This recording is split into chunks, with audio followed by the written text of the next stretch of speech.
Hi friends, welcome back to Behind the Scenes in the excellent example of being human community here on Patreon. We've got something special for you.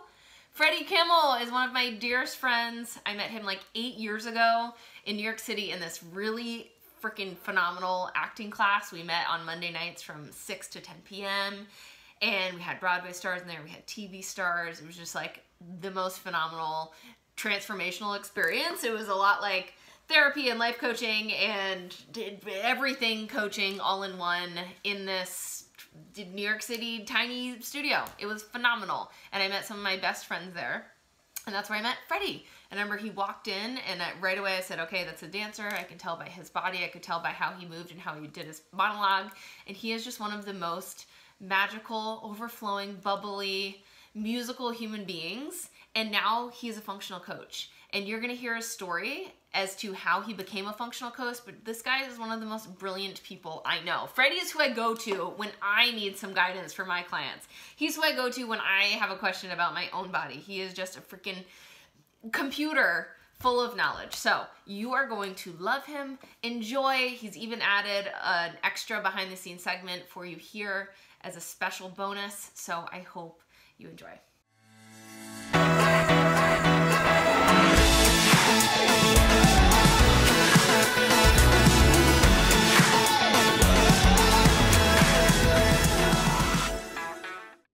Friends, welcome back. Hey, Freddie. Thanks so much for being with us.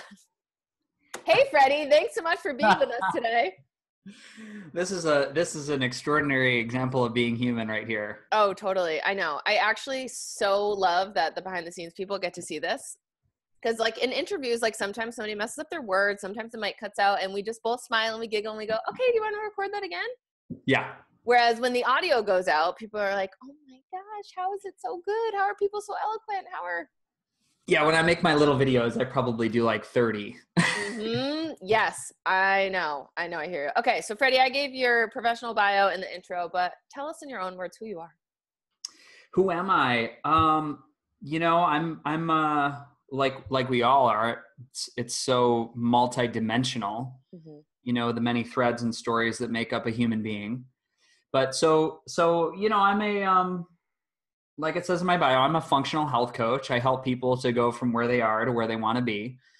Mm-hmm. We usually dive in with nutrition or where their mind is living currently, or maybe we'll talk about physical movement, or maybe we'll talk about money.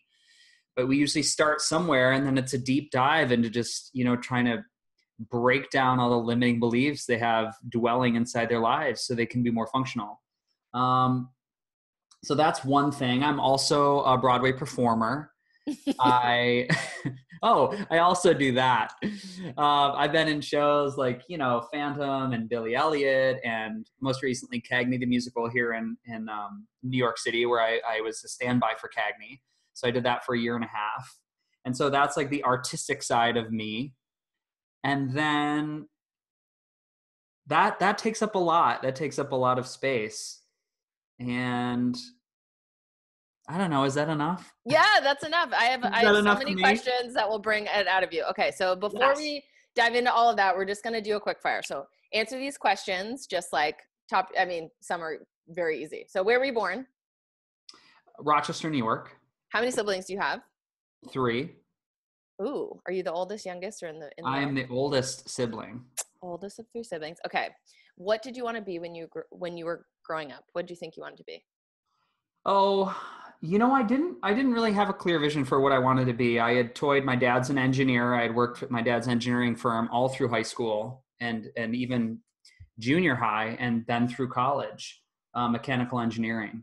Wow, that's really different than Broadway stars. That's so different. It's so different. But I paid my way through a majority of my school, and I just it was an extraordinary job to be able to have, and a lot of me, the training that I wanted to go after. Wow. So you paid for your school in engineering. I paid for mine waitressing in a bikini. Yes. Okay, who was your greatest role model when you were young, and do you remember like a defining moment where they said or did something and you were like, okay, I know who I am. I'm gonna rock this? Oh, my defining role model.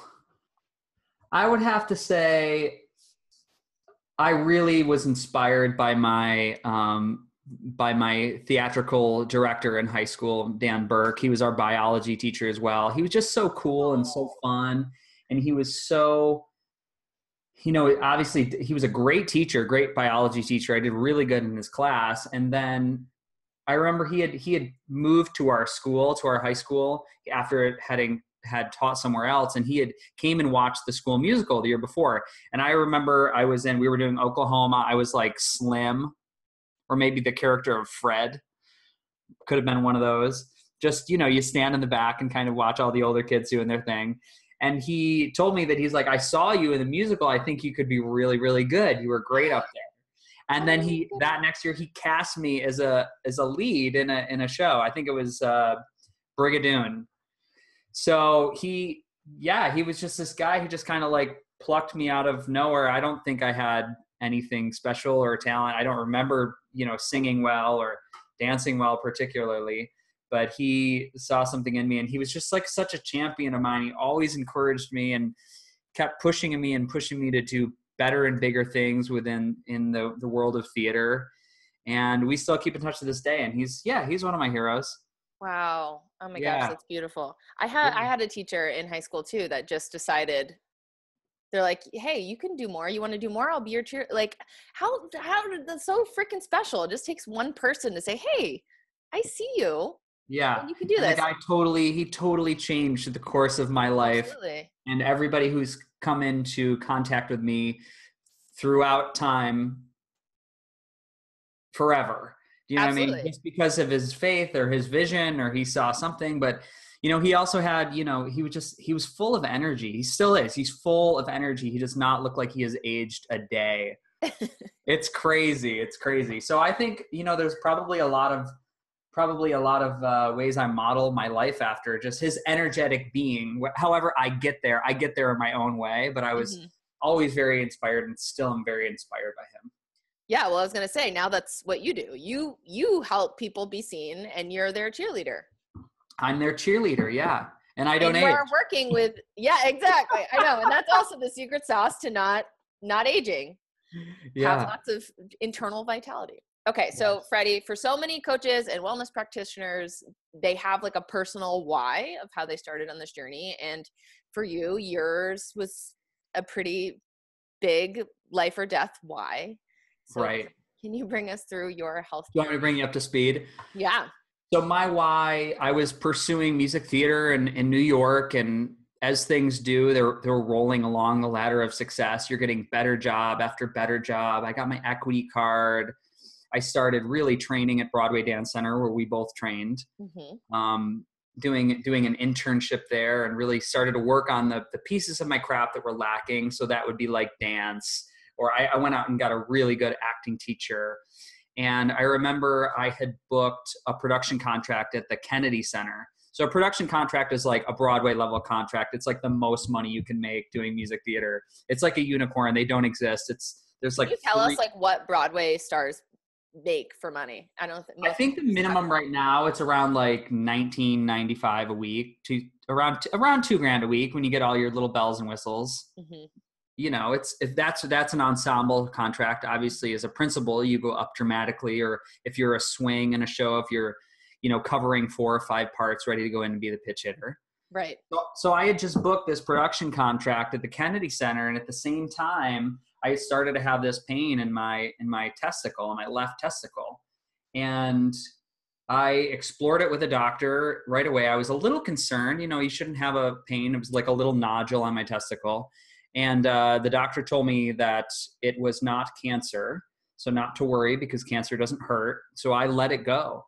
I waited 3 months before I could stand up, because one morning, of course, I woke up in my bed and had a show call and could barely stand. I wandered into the emergency room, and referral after referral after referral, I wound up in a doctor's office, and a surgeon told me that I had testicular cancer, that I was in so much pain that it had metastasized to different areas of my body, not specifying what. And it was horrifying. You can imagine, 26 years old. I don't know what I'm going to do.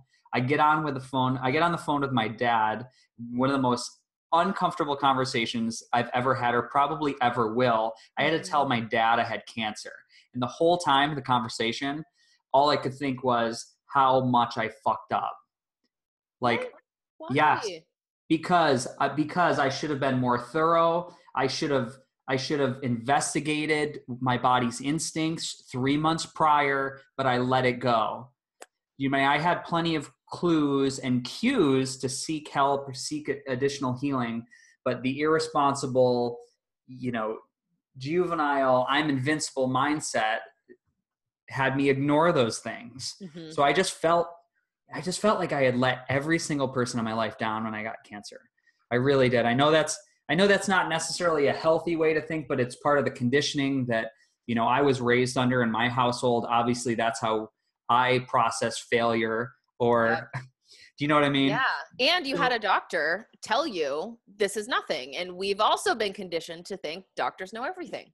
I did. But, I'm sure there's a balance. There's a balance. There's a balance where I was responsible, and then there's a balance of where that other practitioner was responsible. So I jumped on a plane. My dad was so kind and so supportive, and, quickly learned I had 9 tumors in my chest, wrapping around the vena cava going to my heart, my left kidney. This is the words I got, where this is too big to do surgery on. We're going to give you as much chemo as we can give you. Hopefully it'll be gone after 4 rounds of chemo. It was not. That was another really hard day. And they had sat me down on this drawing board, right? It's like the surgery, it's like the war room. And they started sketching on this big drawing board. They're drawing all these like lines, like dotted lines all over my body, where they're cutting like from my chest to my pelvis. They're like drawing like small intestine and large bowel that'll go in a bag and sit off to the side. And then we're going to get this and this and this. And I'm just sitting there totally numb, taking it all in. And within a minute, I just took a deep breath and said, let's do this. They're like, okay, we want to do it in 2 weeks. And I pretty much said, I need to do this in like a day, because I can't think about that for 2 weeks. Yeah. What does somebody do for 2 weeks? I can't roll on with life. So, and I'm, again, 26 years old. Luckily the surgeon heard my heart crying out that I could not tolerate that. And he had scheduled me within like 4 or 5 days. So they did it, and, did the surgery, put me back together again, many complications, 13 days in the hospital, no food, no drink, no water. And eventually, to make a long story not that long, I recovered from cancer. I beat it. I came back to New York City. I started doing shows again. I started performing. And within 6 months, I know the story is so ridiculous, my immune system shut down, fibromyalgia, chronic fatigue. I was rushed to the emergency room with another surgery. They had to take out the scar tissue and then a foot of small intestine. And then someone said I had Lyme disease, and it just kept spiraling till it was so much to comprehend. And I was just living with all these underlying conditions that were just greatly affecting my performance. And really every doctor I went to, all they cared that I didn't have cancer anymore. They really didn't care that I had all these other health problems, and nobody offered anything besides injecting me with hormones or corticosteroids or IV antibiotics. And these things sounded crazy to me. So I started to just look for inspiration elsewhere. I started to, pick up books about people who have been through these chronic conditions, and stumbled across one citing a woman who had been in a car accident. She had broken every bone in her body, something ridiculous like that. She had started eating the paleo diet, and she was off all her pain meds. And something divine shined out of the pages of that book. And I said, I'm doing that right now. So I started doing it. I just went cold turkey, cut out every sugar, every grain, every GMO out of my diet. And probably within like 2 weeks, I was 70%.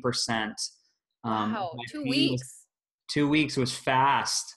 It's fast. I noticed a diminution in pain right away. Now, there were so many other peels of the onion. You know, I did food, and that was just like one thing of 1,000 that I did to get myself back in shape. But after 5 surgeries, you know, having my body cut open, you know, I'm back, you know, performing at that high caliber New York City level, you know, doing really hard shows 8 times a week and coaching other people and finding energy to, you know, write books and blogs and do podcasts. And I still have pain and still deal with things like I will for the rest of my life, but I'm a very functional human being. And at my lowest low, I remember saying, if anybody ever reaches out to me, I'm going to be a lighthouse for that person. And I'm going to be able to point them in the right direction and save them the years that I had to go through this. Because we're talking about 2006, it's 2018. I've been dealing with this stuff for a while now, but not letting it stop me to live my life, or not letting it stop me to find passion and purpose and do all the things, right? Yeah. That's my little story. That's a huge why. Yeah. Okay. Can we talk about when you're in the thick of it and you're really just scared? Like, am I going to live? Yes. What within you kept you to keep going? I've had clients who they've gone through cancer, they're on the other side, they still have cancer now. And the biggest thing that they're missing is that belief that they can heal. How important was that for your healing journey? I think that's some deep programming there, Tori. I think that's some deep programming I picked up from my parents, to be honest. I think probably some of the tough love, hard parenting I experienced from my father, and be driven to succeed or, you know, go for the gold is probably what saved me in a lot of those situations. It's something that's just in my DNA to keep pushing no matter what. Even when I'm crying and down on the ground and rolling around on the floor because my stomach hurts so bad, I'm seeing what can I do? What can I hack? What can I tweak? Maybe it's something emotional. Maybe it's biological. Maybe it's an energetic thing. But I always, in my heart of hearts, I know there's a way out. Yeah. I know that's in my DNA, that human condition. Like, there's a way up and way out. And lately, I would say in the past, you know, 2 years or so, and I remember naively thinking, when I'm back to like I was before, and I've really let go of that. I never want to go back to where I was before, even though I was vibrant and pain-free and had no history of cancer and no scars. I don't want to get back there, because there's an amount of knowledge and growth and like spiritual transformation that could not have happened without that pain. Yeah. So a lot of times that's my goal. I always say, often quote, that cancer is the best thing that's ever happened to me. And I'll say that about chronic disease too. And I just, the pain and the threshold of suffering that I've pushed through and done it with a smile has been my greatest asset. And whether it's this time around, this lifetime, or the next, like, I'll find clarity. I'll find what I'm meant to discover. Might not be this time around. So nothing's guaranteed for anyone. I think if we look around and look at the news, you know, and just see what's coming in, what the feedback is from the world, we've won. Is it okay? I swore before on your podcast. That's oh my fine. Gosh, I swear, okay. All the time. Yeah. Okay. we've won. I've won the fucking lottery every time I wake up in the morning. I've got clean water, electricity, the clothes I want to wear. I can listen to the music I want, follow the political beliefs I need without persecution. And nobody's knocking on my door telling me that can't happen. Like, we've all won. If you're listening to this podcast, you all won the lottery. So right there is your bucket of gratitude that you can wake out of bed with every single day. Hell yes. Hell yes. Okay. So in your work with clients, what comes first? Mindset or the practicals? Everybody's different. Everybody's different. You know, I like to really start, I have this really, really detailed intake form. Mhm. It's 20 pages. And there's all sorts of questions. Sure, they love that. They hate it. Yeah. They hate it. But I wrap it in a little box, right? I'm like, I want you to get your best cup of tea, put on your favorite album, maybe a candle or some incense, and think about sitting down. We're going to have like a little date with ourselves. And we're going to get real on this intake form. You know what I mean? And just, I get so much feedback from that form because people will give really short, I'll be like, what's your vision if you could wave a magic wand and where your life would be in, 3 months from now? Some people will be like, I don't know. But then some people will be like 2 pages. And those are the people that I'm like, okay, they're clearly identifying with that emotional side of the body, what's possible, the dreams. So maybe we're gonna focus on that area. And then some other people, again, what did you eat for the last 3 days? What were your eating and sleeping habits? And those will be really detailed and drawn out. And then I can kind of say, oh, this person's more detail orientated. They're a nuts and bolts kind of a toolbox. Let's start there. Yeah, absolutely. That's pretty much it. So I use that form to gauge how, where we're going to drop in. And, sometimes I can get an idea from the initial phone call. I get the vibe. Is this person into energy and Reiki and woo woo, or do they just want to hear about macro and micronutrients and, the science of the cell wall, right? How we're going to get all that goodness into the body, literally. Yes. Okay. There's a big gem of wisdom in there. So for people listening, we're always talking about you're an ecosystem, you're an ecosystem, you're an ecosystem. And the magic is you've got to find your drop-in point. Like you just said, Freddie, you got to start somewhere that excites you because it's that buy-in, that empowerment that lifts that area of the ecosystem and allows it to start to saturate the rest. So like your people who are super into the macros and the micros, you start there, you get them all excited. They start to feel the transformation. And then you start to eke a little closer to the energy work and a little closer to the emotional stuff. But now they trust you and they trust themselves and they can buy in, right? Yes. Yeah. It's really fun. I often equate it to painting. You see what colors you're going to use with what people. You see is it a broad stroke? Are we going to work on a really small detailed level? But it really is, it's an art form, coaching. And it really does lie in your relationship with the individual and how to really listen and how to really communicate with them.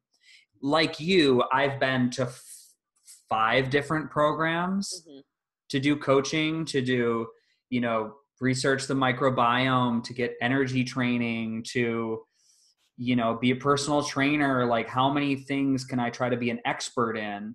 And they're all great and they've all served me. But at the end of the day, it's just time on the other end of the phone or at the other side of the table, learning how to really listen to human beings and seeing what they need. That's the magic. Inviting them into seeing their perfection, their brilliance, their wholeness. Yeah. I like brilliant.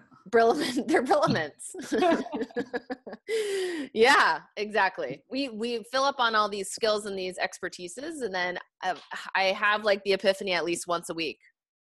My most powerful coaching session was when I sat there and I just smiled and kept listening. And in my head, I'm thinking, show me your brilliance, show me your brilliance. Yeah. I love you. And then that's when they can feel that energetically, right? Our energy speaks so much more than our words. And then they start to creep into that. And then at the end, they're like, I feel a bit freer. I feel a bit more at peace. I feel a bit more clarity. I know what's coming. I know what I'm capable of. Yeah. That's really all we're trying to do. Yeah. Yeah. It's fascinating. There's some, I would say there's some conditions and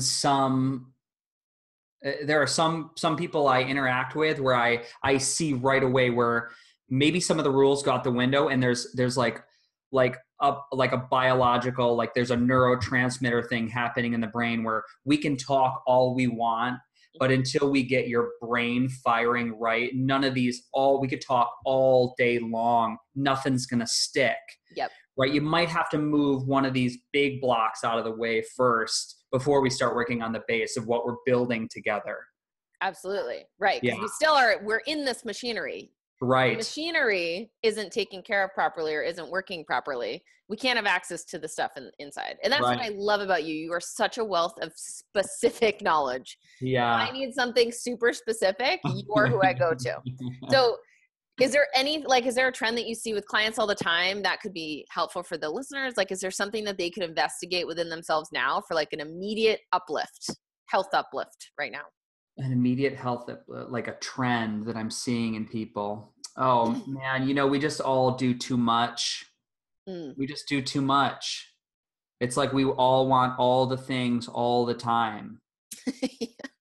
We really do. That's the way you and I do too, but yes. Yeah. But that's the way we're marketed to. You mean look at how many 30 years of life you've been programmed to, and it's just really smart. Marketers are brilliant. There's a science to it. The words they use, the volume commercials are at, the volume that chips crunch at is researched to identify with the inner pleasure zone in your brain. Like a chip crunches at a certain decibel level. It's very close to the sound of sexual pleasure. These things are studied in a lab. Like, you can't win. Mm-hmm. So what do we do? So what's that? So what do we do? So we're doing too much. Like, what can we do? You get clear on what you want, what you really need to make you happy. What's important to you. You do things like vision boards. You do things like journal every morning on what made me full of joy yesterday, what made me full of lasting joy, what really stuck. Those are simple little things to do. Yeah. So then once they identify what brings them joy, which I'm so happy you just said that, because joy is my spirituality in so many ways. It's such an easy, quick access point. You can find joy by getting your ass outside, getting some sun on your face, watching a funny kitten YouTube video, texting your best friend, an inside joke. Yeah. Quick access point. Okay. So then once they're clear about that, what comes next? Then they got to think about so if you were to line that joy with a vision of that person who had that joy and experienced it every day, right? Yeah. Like, let's say a person comes to me. Let me give you an example. Yeah. Who's 190 pounds. They want to be 170 pounds. They see joy in that 170 pound person. And then I say, great, let's just play a little game. Let's step into, let's call them 170 pound Greg. Like, what shoes does he wear? What does his pants feel like? What kind of cologne does he wear? What time does 170 pound Greg go to bed at night? What are his behaviors? What kind of eye contact does 170 pound Greg get in the mall? Get into his head. And I think if you start to take on the behaviors of that person you see yourself being, it's gonna manifest and materialize. You're just gonna become that person. Yes. So I'd say just align, it's like an acting exercise, stepping into the body of that character. You become them. Mm-hmm. You think about that's a exercise from class. Yeah. You go around and you sit in New York City. Everybody's done this who's went to NYU or a fancy dancy acting school, and you watch a person, you watch them eat lunch, you watch them how they answer their phone, how they interact with another human being. Like, is it habitual, or is there genuine genuine care in their actions and their energy, how they lean into a conversation, how they sit back and they hold their cell phone. It's fascinating to watch human behavior. So you got to really get into the psyche of that 170 pound Greg. I love that. Cause that could also be millionaire Greg. That could also be, has lots of friends Greg, right? So whatever you're seeking. This really works for finding your person. How does the person who has the love of their life, how do they walk down to the street? Mm-hmm. Even when they're alone, how do they eat their lunch? Will they know the love of their life is coming in around 5 o'clock in the afternoon when they get home from work? So there's like a lift in everything, but you're going to attract that person on the other end if you step into that behavior. Absolutely. And so for people thinking, but I'm just a fraud, I'm just faking it. No, energetically, you are stepping into the vibration of that vision. Yeah. And as we know, you attract what you are. When you step into that, you start attracting the equivalent of it. Yeah, it's your brain. The fascinating thing is it's not fake. It's real. Your brain is wired for the law of attraction. There's a phenomenon in the human brain called motor neurons. And that is, so for example, like, and this was discovered in monkeys, poor little monkeys, they get all the shit tested on them, but electrodes hooked up to two sets of animals. And if one monkey were to wave and smile, in the other monkey's brain that's observing the behavior, the same area of the brain is lighting up that fires the monkeys who's doing the movement. The same area lights up in the brain without him doing any physical action. He's signaled. Whoa. Yes. Holy shit. Yes. Motor neurons. It's I love that. Okay. And in the same, the human brain is wired exactly the same way. Think about this. When you're watching the Olympics, did you watch the Olympics? I did. Did you watch snowboarding? I didn't. Shaun White. Yeah. Winning the gold medal. Yeah. Last run of the Olympics. Yeah. Someone's ahead of him. He lost the last Olympics because he fell. He won the two previous. So it's like his fourth Olympics, biggest comeback story ever. He's behind on the points. He's the last one to go down the pipe, and he's in the underdog position. Literally everybody watching the Olympics in my house, there was like, hush fell over the room. And I have chills even you explaining it right now. When he soared out of that half pipe and left gravity, everything went silent because we were waiting. He's like, he's got to land. And he would land, everybody would be like, oh. And then he'd soar out of the other side of the pipe and we'd all go quiet.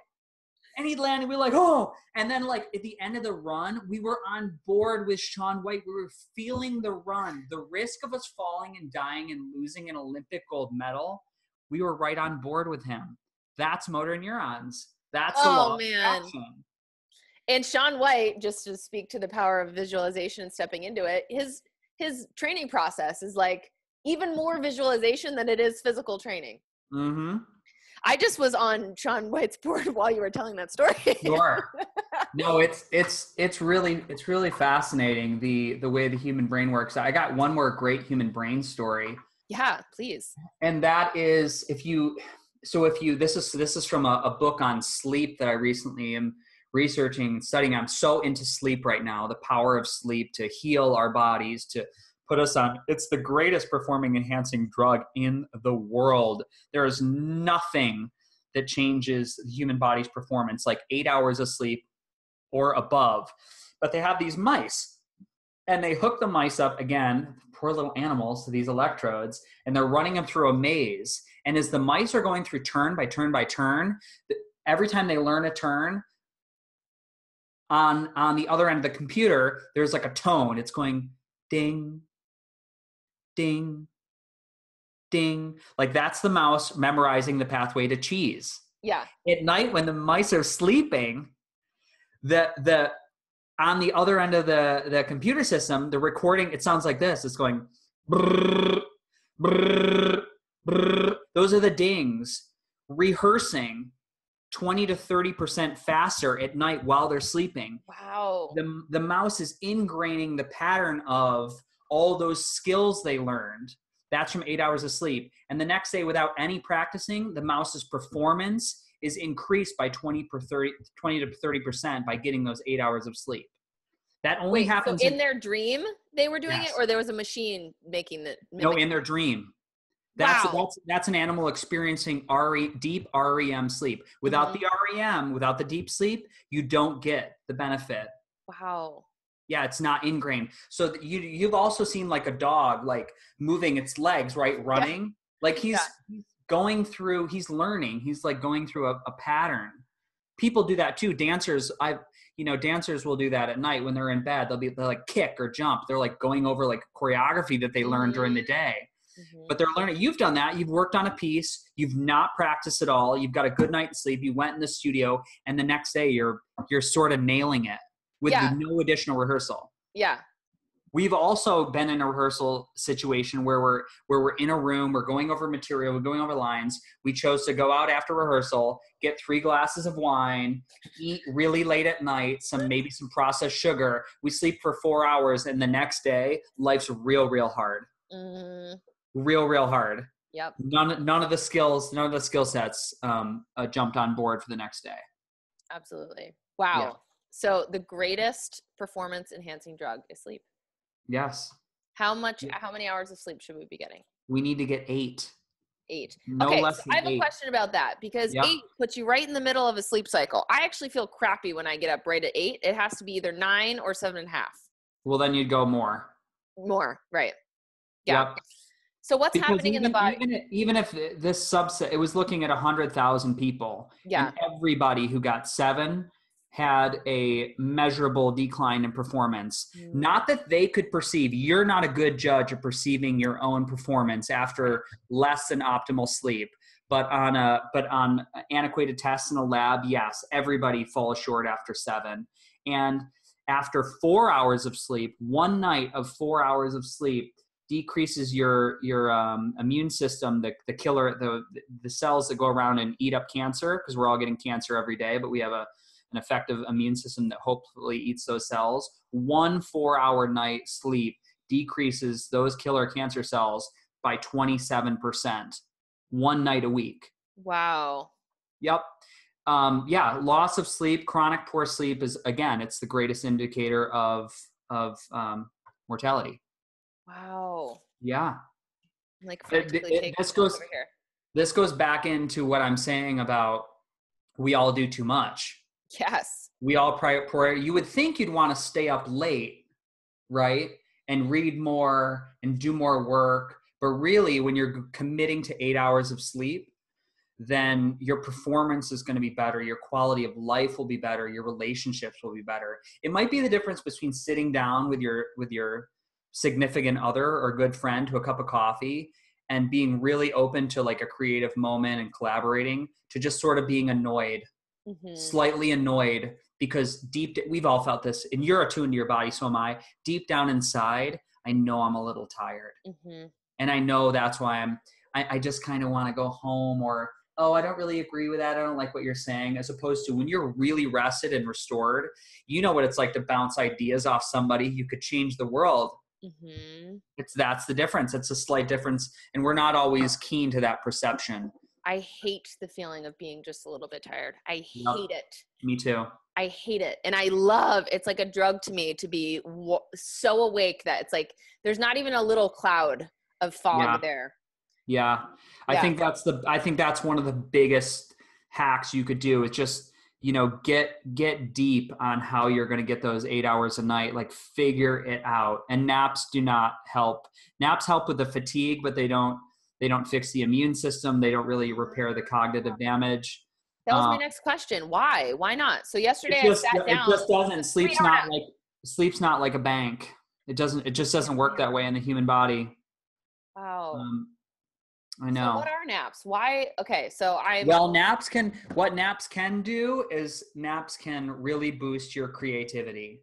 So if you've already got your 8 hours of sleep, if you're working through a day, we all have a lull designed into our DNA, programmed into our DNA. It's around 3 o'clock.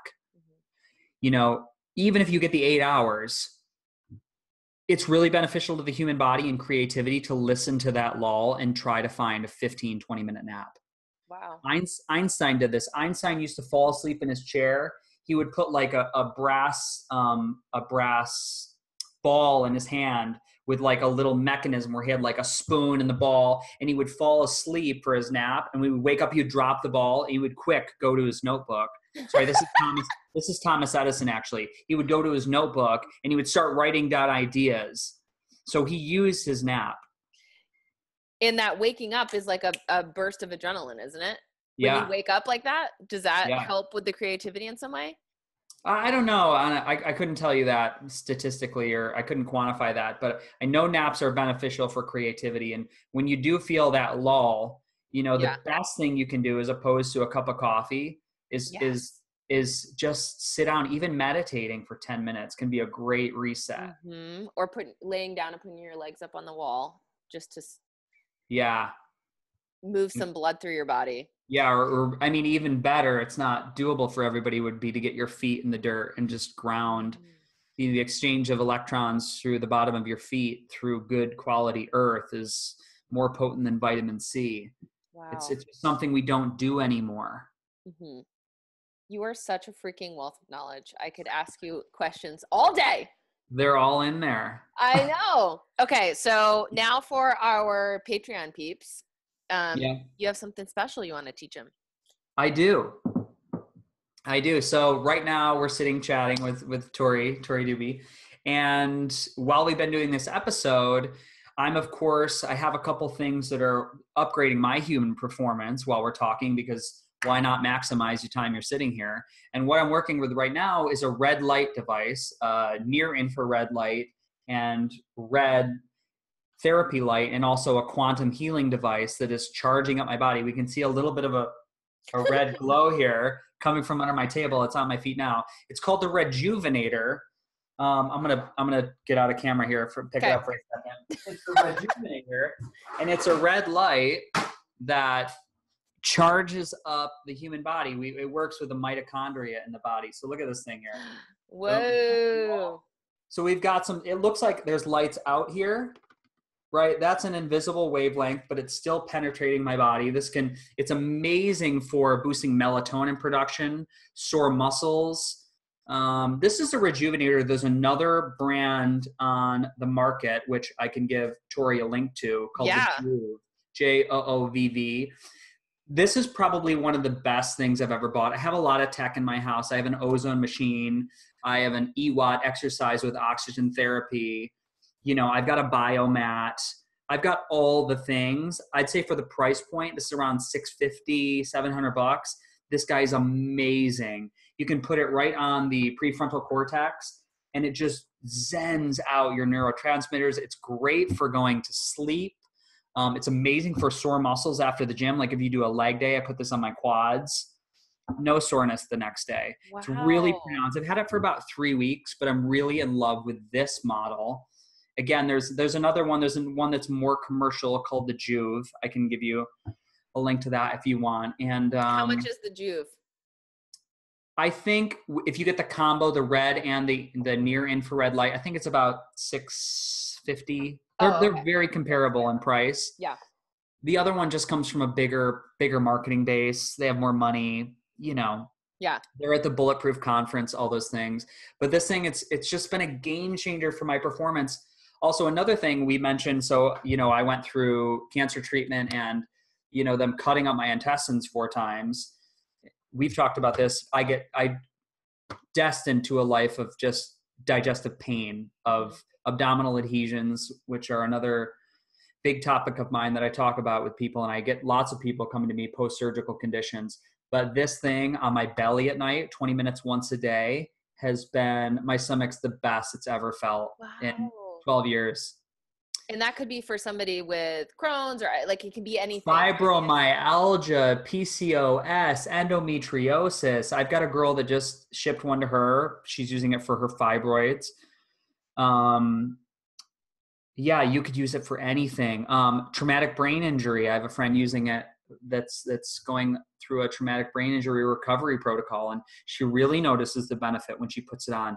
Instant sense of calm in 5 minutes. And the other thing, it's really good aesthetically. It quadruples collagen production in your skin, so you can do actually just as little as a minute or 2 minutes on your face. And you really, after it's been 2 weeks, I can really tell. I mean, listen, I eat clean. I'm going to set this thing down. Yeah. I have good skin anyway, self-proclaimed. Listen to that healthy self-image there. But I have great skin, and people always tell me how amazing my skin looks. And it's just really boosted it. I've even, in the last 2 weeks, people have mentioned, what are you doing? So that's our extra for Patreon. That is awesome. That is amazing. Yeah. I'm thinking of all of the previous guests who are going to want one immediately. I just had Amberly on, and she does a lot of like facials and. Yes. Yeah, it's non-invasive, and it's something you plug in and you do it. It benefits your brain chemistry as well as your physical body. For like $700, there's so much bullshit we waste our money on. Yep. It's a no-brainer. It's one of the best things I've bought. I'm really, Awesome. Well, thank you so much for sharing. Oh, okay, of course. Freddie, are you ready for the jar of lols? So Yeah. this jar, we got some prompts in here from previous guests. They have questions, funny questions. Yes. I'm prepared. Okay. Actually, we still really, really need a theme song for the freaking Jar of Lols. And it just needs to be somebody with a nice voice singing Jar of Lols. Are you up for it? I don't know. It's probably, you know me, I can't make things simple. You need to go and write it for the next month. I need to go and get a band and workshop it and see what kind of chords I want to run. All right. What's it called? It's called the Jar of Lulls. LOL. Yeah. LOLS. And Okay. what's the purpose of the Jar of Lulls? They're just funny questions that we want to ask. All Because right. people come on these podcasts and they're really serious and they're spiritual, and that's beautiful and that's amazing. But Yeah. also laughing and having fun is spirituality too. Yeah. You're not convinced. You're like, yeah. No. I'm thinking my head's whirling around the Jar of Lulls You're song. getting scared? Oh, okay. Well, you can think about that for the next month. I'll think about it next All time. Right. Shelly Shanoy put this in, so you know what it is. Would you rather cry with Meryl Streep or dance with Kevin Bacon? Dance with Kevin Bacon. Yeah, duh. Come on. Give me another one. All right.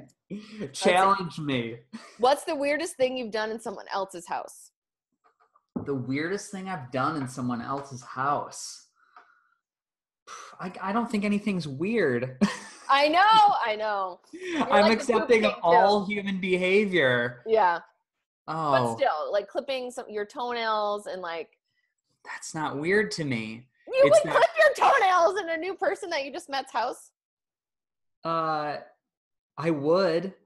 I would not reserve anything.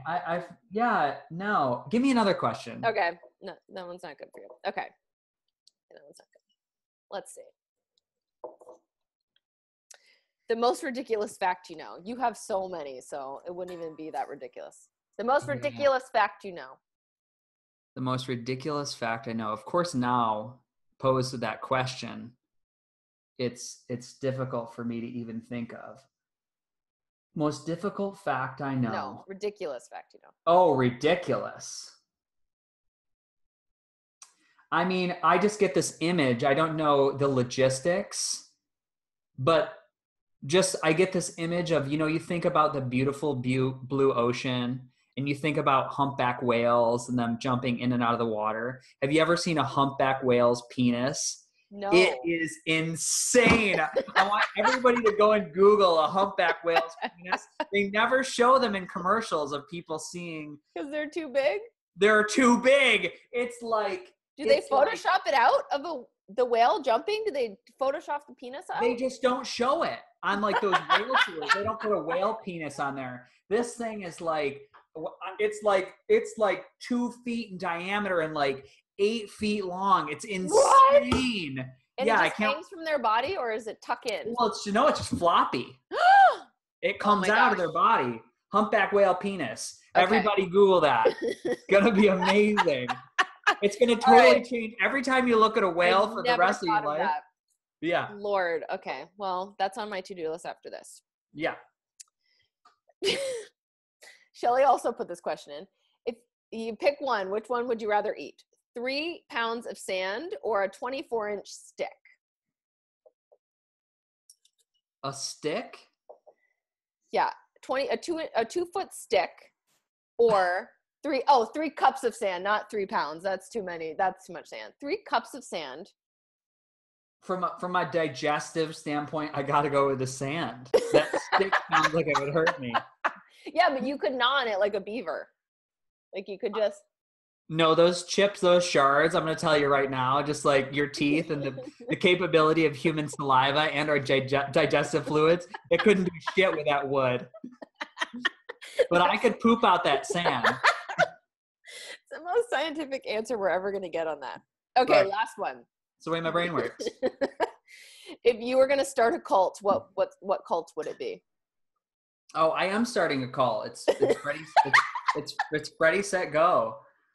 Yes, you are. It's this whole message. It's this whole message. I've been thinking about this a lot lately. Okay. And this is serious. Yeah. It's a cult, but this whole I want people to I want people to challenge the idea of what's possible in the human body. It is not a diet. Mm-hmm. I know it's all the way in, but fuck Weight Watchers. Mm-hmm. It's just going to make you tired. You're eating crappy food, and it's like a one-way street that's going to get smaller and smaller and smaller. Think about like the holistic ecosystem. Mm-hmm. Look to these programs out there. Look to people like Tori Doobie, Freddie Kimmel, Erica Ballard, running these like coaching sites where you're going to get a piece of all the pie, and you're going to have these life shifts. But man, trying to like limit calories and like lose weight, it's not what it's about. You have one thing in your body, in your life that you feel bad about, and maybe that's your way in, but know that there's so much more. Like the words we use, how we talk to other human beings, how we come in contact with our neighbors, with people we do business with, how we spend our money, what we spend our money on. Like these things this is what we want to spend our time on researching and investing in. Don't spend your money on Weight Watchers. I'm sorry, anybody whose Weight Watchers is work for, and I'm knocking it. I'm not knocking it. Whatever works for you, but now once you're there, now go ahead and upgrade somewhere else. There's Absolutely. more. Yeah. There's more. There's more. Yeah, I believe in that. I do too. Yeah. And I don't want you to work with me. I'm just saying there's like a huge movement. We're finally understanding the value of a coach. How many hours do they say it takes to achieve mastery? 10,000 hours. Which now they believe it's actually 25,000 hours. Right, but now they've also seen that you can cut that dramatically with a coach. With help, because we're not meant to do this alone. Yep. You're not meant to do it alone. The coaching part, it's not even about you can't know enough it's about we're all trying to just be lighthouses, but then you got to go one step further and you got to plug into the circuitry, because then you get to share your magic and you receive the other magic. And then before we know it, we're like this big circuit of badass people living optimally and having a lot of fuck fun. Yeah. That's the goal. It's like, I think there's back to our programming of we've been marketed to what we need to make us happy. Yeah. We've all seen the families like, when my lease is up, what's the next car I'm going to get? Or I can't wait till we can move into a better neighborhood and get that extra bedroom we always dreamed of. Is that really the dream? Mm-hmm. Because I know a lot of people with a lot of cars and a lot of fancy homes, they aren't happy inside those big empty metal things. Yeah, it's a distraction. If they spend half the time and half the energy learning how to talk to their kids and interact with their family in a positive way. It's like, what are we here? Are you here to consume? Mm-hmm. Because that's what this country, a lot of it is based around. You're a battery. You're plugged into the matrix. Mm-hmm. If you aren't buying and consuming, you're not really good to anybody. I think there's a disruptive occult. We could start there. Yep. It's like, what do you really need? That's why people are attracted to this minimalist movement. Feels really good not to have anything rolling around your silverware drawer in your house besides silverware. Mm-hmm. You have so much more time and space and energy to focus on the good shit instead of taking care of your things. Yeah, the things don't mean anything. And that's luckily for me, I can't impart my experience of, going through cancer and chronic disease on anyone. I can tell my story. Mm-hmm. For me, that lesson is really, it's hammered in. It's really profound. I'm not going back. Yeah. I'm not eating the crap food. I'm not buying the things. I'm not, having extra shoes or extra clothes or, I'm very focused on what I need. I really need good food. I need good friends. I need to be healthy and vibrant. Yeah. So I can really enjoy my time, because I know what it feels like to not be in that place. I don't want to be there. Yeah. Wow. Thank you so much, Freddie. Yes. Always a pleasure. Soul sister. Freddie, how can we find you? You are such a freaking wealth of knowledge. Where should we send people so they can join your cult?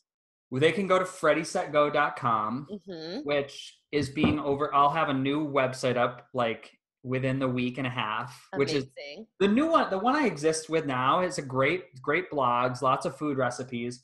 The new one's going to be the Jam. I have a store, like an Amazon store with all the products that I talk about. That I can just people, because I get 6 emails a day. Yeah. What's protein? What probiotic? What should I do to like not have these hemorrhoids? I'm sending some of those emails too. Right. So I made a store with like everything that I love on Amazon, so people can just go there, they can click it, they can buy it. Amazing. I have like my 10 favorite recipes. I've got stories from other people who have been through my program, like what it's like, what the coaching process was like for them. And then there's going to be tons of videos, and I've got other things in the works. I'm writing a book, which is part of the evolution story of my cult. Mm-hmm. But yeah, so they've got that. They got Freddie Set Go. They got Freddie Set Go on Instagram, which I invest a lot of time into my content for Instagram. I don't like social media, but I came up with a good little mission statement for the content I'm putting out on Instagram. And I really spend a lot of time every single day. I write what's on my heart. I tape videos of what's on my mind. I put recipes of what I'm eating. It's a really strong upgrade. If you just want that Instagram in your life, that's just Freddie Set Go. And then I have a Facebook page, Freddie Set Go Facebook page. But that's all I need. I don't tweet. I think you gotta kind of pick your things. I mean, I do tweet. There is a Freddie Set Go, but I just don't do it, and I'm not looking to add more engagement into my cell phone. Yeah, you are so funny. All right, so noted. No tweeting. Well, half-ass tweeting, but full-ass Instagram website. I will post those links in the bio so people can just click on over easily. Yeah. And I love you, Freddie. Thanks so much for hanging. That was amazing. It was so fun. Yeah. Yeah.